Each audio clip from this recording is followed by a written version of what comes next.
times there was a patch of grass that I missed in the mowing, and I started powering down, and this particular time I must have not taken it out of gear. I lifted Justine off and I ushered her away, just as I'd done, well, altogether 5 previous times that morning. And as I was locking down the mower with my left foot, and there's a lever that I have to hold onto with my right foot, or right hand, Gabe, instead of getting off on the right side like he had all day, jumped kind of off and just pushed my foot right off the brake. Well, at the same time, Justine had worked her way to the front of the mower, and just in a flash, my daughter is screaming hysterically because the riding lawnmower is rolling, the tire, the big tire, it's a pretty good sized mower, is rolling over her head, and I'm just screaming. My daughter is screaming. I don't even know what my son was doing. At that point, it was already too late. It just happened so quick, and all I could, think of is that I'm going to chop my baby girl to a million pieces as I see this mower completely covering her, and at the same time there was neighbors, because I was screaming, "Oh my God, oh my God, oh my God," and I was crying, and she was silent. I finally did flip it off of her, and the mower just rolled over, and a neighbor was right there, and I picked up my daughter, who was lifeless. She looked like she had a couple cuts on her, one on her right across her face. It looked like a razor blade cut.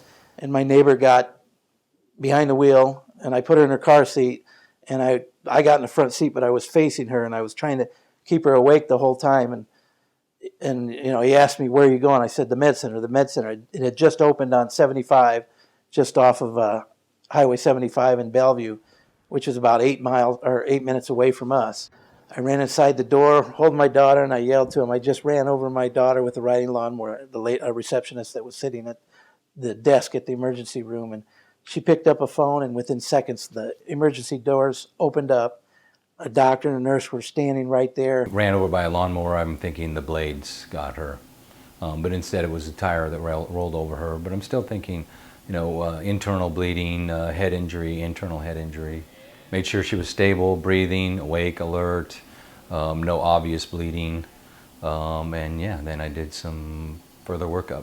And the CAT scans were ordered immediately. We triaged her immediately and got into the room, like I said, within a couple of minutes. It was, just minutes had gone by, and I had the first result from the head scan that it was all clear. There was no internal damage in her head, so that was my first relief, and I just had overwhelming sense of relief from that. And then they started the second part of the scan, which is a complete body scan with a dye, and I heard my daughter just raising a fit because she was getting the needle, and I knew that was more her regular personality, because she's ornery as can be. I had complete results probably within 10 minutes of stepping into the hospital, and it was the best news I'd ever had in my life. Daddy's gonna get her Barbie, huh? Hopefully somebody can learn from this almost tragedy. Yeah, that's pretty. And hopefully, if it even prevents, me telling my story, if it even prevents one person from making the same mistake, then, and having an accident, then it's worth telling the story. We're thankful all the way around right now. And I thank God that I got another chance with my daughter.